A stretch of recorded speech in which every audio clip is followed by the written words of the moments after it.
That's shallow. Got one.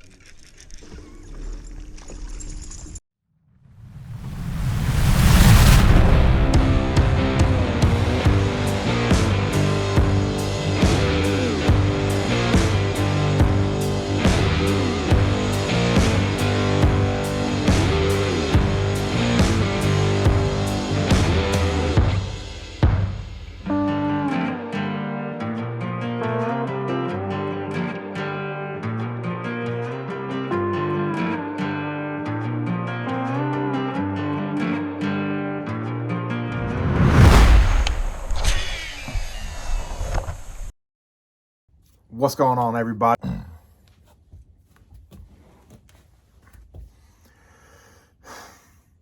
What's going on, everybody? Welcome back to Michael Knapp Fishing. Today's video, I promised you all a Lake Chickamauga tournament recap. For those of you that follow me on Instagram, you already know the just absolute disaster that we had while on Lake Chickamauga with our old boat. We do have a new boat now. So we're gonna kind of go over everything that took place on Lake Chickamauga. I do have a little bit of video footage from the tournament, not from the actual tournament. Like I said, we had an eventful tournament, mostly an eventful tournament practice. Tournament, not so much, but you know, a lot of people were asking, like everybody's kind of been asking me what happened, you know, why'd you buy a new boat? We know you blew up the Nitro again. What all led to it? So we're just gonna run down real quick. So for those of you that don't know, I had the 2010 Nitro Z7. It had a 2010 Mercury Pro XS 200 on it. And apparently the 200 Pro XSs are well known for blowing power heads. I didn't know this. I talked to a few different people that, you know, apparently it's just something about them. I don't know. I love Mercury. I will always run a Mercury. It's what I've always ran, as a Mercury. So we're now running a Falcon. The Falcon is a 2021 Falcon F20 TE. We got it from White Pine Marine in White Pine, Tennessee. Be sure to give them a like and a follow on Instagram and Facebook and all that jazz. But this video isn't about that. This video is about the tournament that we epically failed at. So during practice, my dad and I were running down towards we were trying, kind of heading towards Chester Frost. For those of you who know Lake Chickamauga, that's kind of where we were heading, was Chester Frost, that general area. We were thinking about Chester Frost, Harrison Bay, kind of places like that, closer down towards the dam, near the nuclear plant, stuff like that. Just kind of scouting around looking for stuff, because I had a really good feeling that's where the tournament would be won. So we left from Dayton first on Wednesday. We got there Wednesday about 1 o'clock. We knew it was going to be close timing-wise if we got to fish or not, because there was a storm blowing in. We got there Wednesday. We put in at 1. We ran for 20 or 30 minutes just looking around, scanning stuff. We got to fish for about 15 minutes, and then the sky started opening up on us. We didn't want to chance it. We didn't have rain gear with us or anything, because that was just poor planning on my behalf. My dad doesn't do well in the rain anyway. So we ran all the way back to Blue Water Resort, where we were staying. Be sure to check them out on Instagram and Facebook too. They are really, really nice resort, campground, all kinds of good stuff there. So that was Wednesday. Wednesday on our way back, this is when everything started, and we thought it might have just been an odd coincidence. Something funky happened. We're running back, doing about 45 mile an hour. I didn't have it wide open yet, because I don't know what I was doing. We just weren't running, and the motor died. And ordinarily, you know, I don't really think much about it, because I had no alarms go off. I had nothing go off. You know, typically it goes into Guardian mode.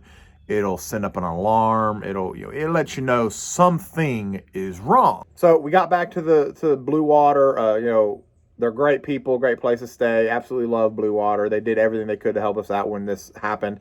We got back. We talked with the two guys that were staying next to us, so we became really good friends with. We really like hanging out with them. We thought boat might have sucked something up in it. No big deal in the fuel line or something. No big deal. Keep going. Next morning, we wake up. We run out. We decide we're going to head down to the Chester Frost Harrison Bay area.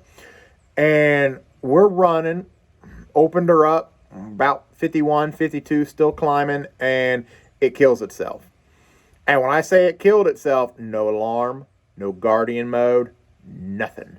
Throws me into the steering wheel. Thankfully, my dad was holding on to the crap handles, as we call them. He instantly looks backward to see a massive tidal wave of water coming over the back end of the boat. We checked everything out. I thought, well, what if I sucked something up into the intake? You know, let's pull the motor up. So we're out there in the middle. Keep in mind, 15 to 20 mile an hour winds. They're ripping current so hard that my Ultrex was having problems keeping us there. So we get everything pulled up. Can't see anything wrong with it. Nothing. Fine.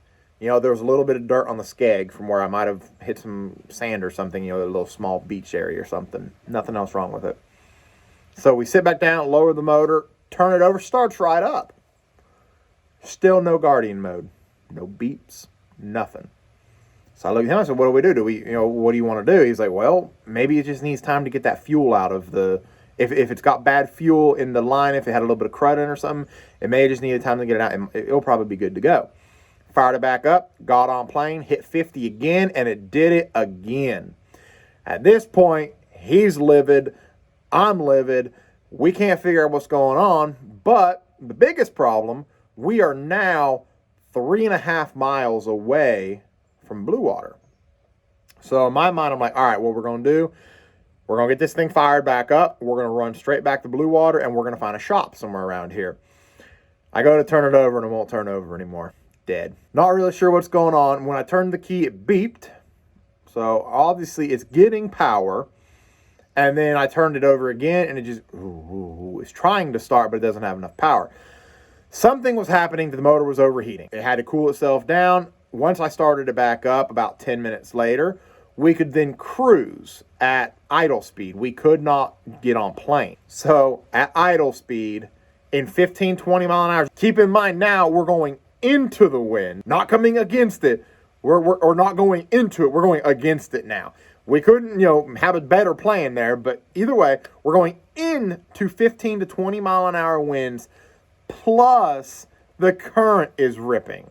They had 2 or more generators running the entire time we were there. So we start our idle, 3.5 miles. In the 2-hour period that it took me and my father to get back to blue water, there were a lot of things talked about, a lot of things said, more or less come to Jesus moment. Then my father agreed with me, my mom agreed with me, everybody agreed with me. I'm trying to make a living out of my boat, which is, that's what we're doing. That's what we're doing on YouTube, Instagram. This is what we want to do. We want to quit our daytime job so that we're not told what to do, when to do, and all that jazz. Then I'm going to have to get a new boat. That's just kind of how it is. I can't keep, putting more and more money into this Nitro. That keeps giving us problems. I need to bite the bullet and go get a brand new boat. I called White Pine Marine. Huge thank you to Miranda, Ken, Mike, Mitt, Brandon. Who else am I missing out of there? I'm sure I'm missing a bunch of other people out of there. Huge thank you to all of you all for getting us ready. When I called Miranda, I said, Miranda, I'm 2 hours away. I'm in Chattanooga. We were in there a couple weeks ago. You had a beautiful Blue Falcon F20 tournament edition on the showroom floor. Do you still have it? She said, yeah, we've got it. I said, I'm 2 hours away. I need it ready. I'm coming. I need it. She's like, are you being serious? I was like, I'm on my way. I need that boat ready for a tournament tomorrow. She's like, all right. We're prepping it. I pull into White Pine. No joke. The mechanics are in the showroom floor getting everything ready from it. Batteries in. They're getting the power poles all synced together with all 4 of the remote controls. They're making sure all of the Minn Kota remote is working for my Ultrex. They're making sure the hummingbirds are synced. They're going over everything to make sure it's all 100% perfect. Huge thank you to White Pine Marine. You all are phenomenal. You've always treated us like family, and I absolutely love you all there, so I really appreciate that. So now all that's done, said, over with. We get back, we get the boat, we're back. Thursday shot. I cannot practice, I cannot fish, I can't do anything. I've got to get baits in the boat, rods in the boat. I've got to transfer everything over. We've got to get this boat ready for Friday so I can break it in. I can't practice because I cannot run this boat without it being broken in to be able to get to our spots to even fish the tournament on Saturday. Friday, it's, I think we woke up to 24 degrees. Wind chill had it down to about 18. And we're out there breaking in that boat. Well, this boat that I'm sitting in. So needless to say, I had to bring my dad back after about 2 hours. He couldn't do it anymore because we don't have a second console on this one. I stayed out for a few more hours. I came back and I had to get warmed up. My dad had some fresh soup for me and a sandwich waiting on me, so I was able to warm up, and that's the great thing about Blue Water is you're right there next to the ramp and everything. It's absolutely phenomenal. You can just come and go as you please. We got all that taken care of. We warmed up, went back out later in the day. At this time, you can't go over 4,500 RPMs. The last 8 hours, you're capable of going over that just in different intervals. We're going to do a different video on that. That's besides the point. So we're still breaking it in a little bit. I got to one spot that I really liked. I know nothing about the hummingbirds. I have hummingbird graphs now. I know nothing about them. By gosh, I found out how to use that mega side imaging real quick though. So we're scanning. I actually found a total of 4 brush piles right next to some docks. I don't know why I'm being secretive about it. It doesn't matter. I'm not going to fish there anymore. We had a line of docks going up the bank about, I'm going to say probably a quarter mile worth of docks. So as you're running up the docks, everybody's so focused on the docks and nobody's paying attention to the brush pile down the other side. 4 brush piles that I found, like good sized brush piles. So I knew in my mind, I was like, all right, these fish are going to come off the brush piles. They're going to pull up onto the docks to feed at perfect feeding time. So I have to figure out when the feeding times are, or I can rely on the sun to come up and warm the rock around the dock. And the rock is going to pull those fish up to it. That was my game plan. In the back of my mind, I was like, I can do that. That works. So I wasn't going to do it. I didn't want to do it. I grabbed some rods out. I grabbed out 2 rods. No, I had more than that. I had 4 rods. Whatever, doesn't matter. I grabbed some rods out. 10 minutes, I caught 2 fish, and I said, we're done. That's all I need. If the sun will come up, if the current is as it is, and I am patient enough to wait, which means probably not putting any fish in the boat until noon, I can come back and I can get on this pattern and we should be fine. So we finished the day, broken the boat. I'm going to have a couple of, I don't know when I'm putting the videos in for you all to be able to see the fish catches. So tournament day comes. I draw a kid that his name's Cody. Never fished Major League Fishing before in his life. Never done a BFL before. So I was, kind of running him through everything, giving him some tips and tricks of the trade, all that jazz, how to do all this stuff with the boat check-in and all that jazz. All right, we're done for the day. We had the biggest cluster you have ever seen in your life at the boat check-in because we had people coming from Dayton, we had people coming from Blue Water, we were all meeting in the middle, and hands down probably the biggest cluster I've ever been a part of for a boat check-in. Whatever, not a big deal. So we're hanging out waiting. We drew boat number 70. So in the back of my mind, I'm thinking, all right, boat 70, not a big deal. Check-in's 3:30. We can run. We can get to our spot early if we want to, fish it for a little while. If it doesn't do anything, we'll run up, find some other stuff, maybe on a sun-beaten rock or something, and then we'll just come back. We go off. We pull up to my strip, and I kid you not, there are 6 boats fishing the whole strip of docks that I'm wanting to fish. And I just sit there. This was the only plan that I had. Now, okay, no guardian mode, no alarm, nothing. So we got back to the Blue Water. They're great people, great. They absolutely love Blue Water. They're going my way. I was in a mental mindset. I wasn't in a good mental mindset. We'll just leave it at that. I knew deep down that we were going to have problems. I blew my budget out of the water for gas, for one, because we had to go all the way. We went 170 miles all the way to Chickamauga. Then we had to go 120 miles to White Pine to get the new boat, 120 miles back to Chickamauga, and then 100 and however many miles back home. So I knew we blew that out of the water. I filled up my nitro. So the nitro had a full tank of gas, a full 30, however many gallons. Then I had to fill up my Falcon with 50 gallons of gas.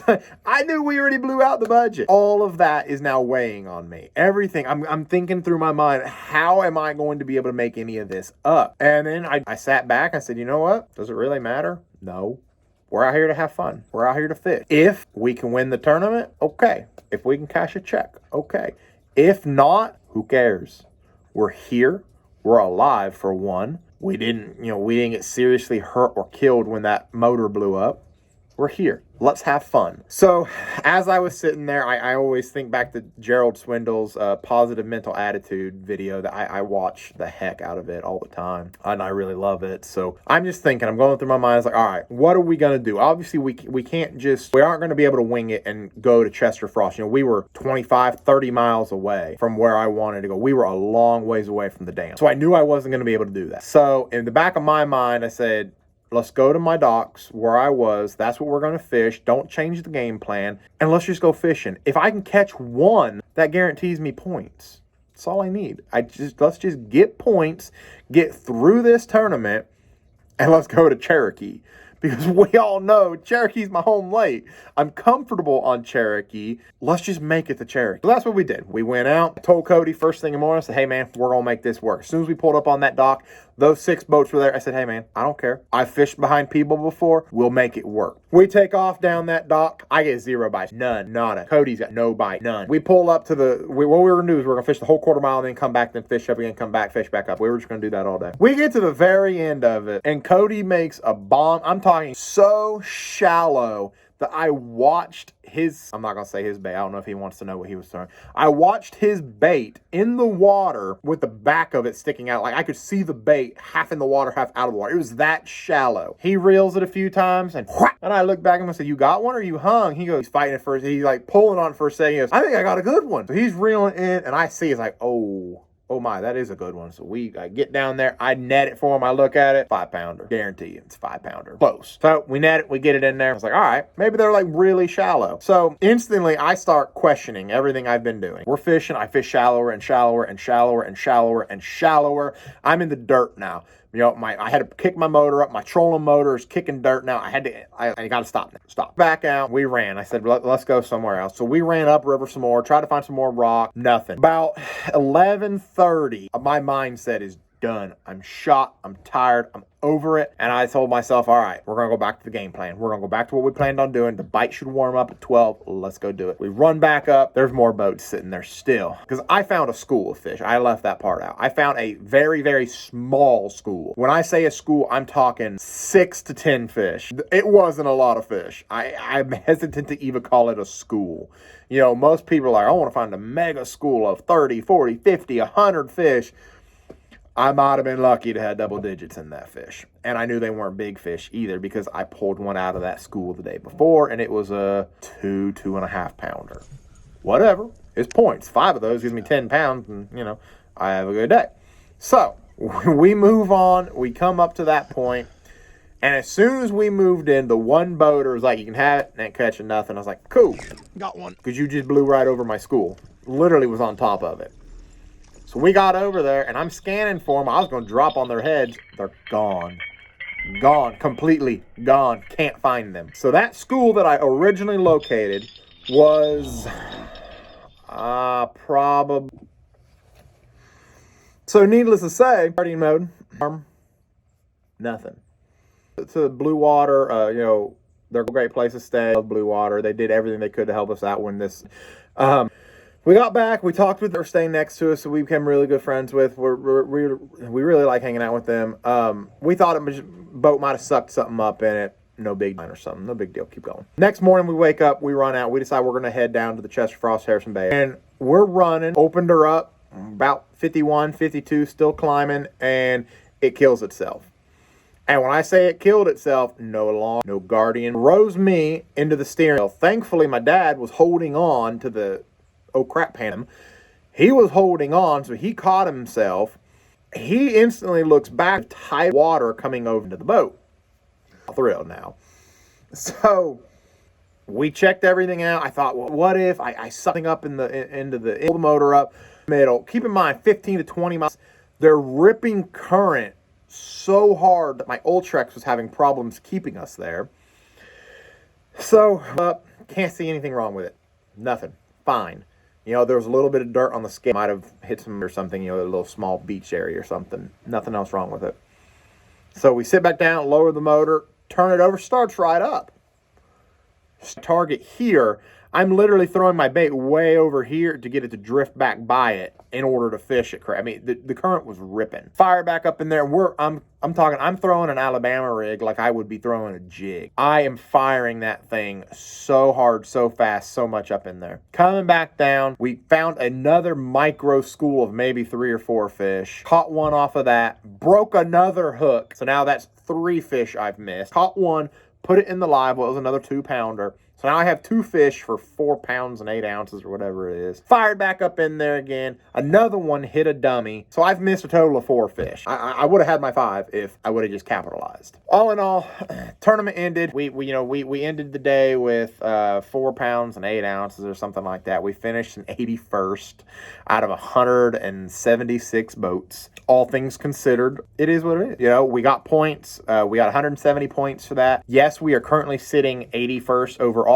But here's the thing, not all of those people are fishing all of the tournaments. A lot of those people were locals. A lot of those people are not going to travel with us to Cherokee, Douglas, South Holston. They may come to Watts Bar because Watts Bar is right above Chickamauga. But the other 3 tournaments, I don't think they're coming with us. So we should be good. I'm excited about it. I've never not made regionals. I'm really looking forward to this. I don't know that I've ever finished that low in 81st, but I have had, you know, a lot of my tournament years haven't really gone all that well. You know, first year we had the Nitro, broke down 2 tournaments right off the bat, broke down, couldn't go anywhere. We had a fog delay for one that I think we were a 3-hour fog delay. I lost my morning bite, and that's what I was capitalizing on. So I only waited a few fish for that. Third tournament of the year, my trolling motor had no power, and batteries were shot, so we couldn't really do much with it. And the 4th tournament of the year, I just bombed all on my own. And then last year, of course, was COVID, and I got to fish the first tournament of the year, and a cold front zeroed me because I couldn't, my mistake, whatever, I couldn't capitalize on it. And then they canceled the season, and I'm a wedding photographer, so I had to commit to my weddings. And then when the schedule came out, 3 of the tournaments, I already had 3 weddings, so I couldn't fish it. You know, I can't turn down weddings, guaranteed. You know, when I tell you that I'm going to be your wedding photographer, I guarantee you your day. If I'm sick, if I'm, you know, halfway on my deathbed, I will have a photographer there. I had to guarantee them. So I couldn't even fish the 2020 season. So we're on to the 2021 season. This is what we are going to do this season. We are going to go out. We're going to leave it all on the table. We have a brand new boat, brand new electronics, brand new everything. We're going to learn everything. We're leaving it all out on the table this year. We're going all out. No more of this 5, and then we'll go search for big ones. We're going. So needless to say, no guardian mode, no alarm, nothing. So we got back to the Blue Water. You know, they're great people, great place to stay. Absolutely love Blue Water. They did everything they could to help us out when this happened. We got back. We talked with the 2 guys that were staying next to us, so we became really good friends with. We really like hanging out with them. We thought boat might have sucked something up in it. No big deal in the fuel line or something. No big deal. Keep going. Next morning, we wake up, we run out, we decide we're going to head down to the Chester Frost Harrison Bay area. And we guys really kind of giving my first reviews of it after really into driving a lot. So take care, guys.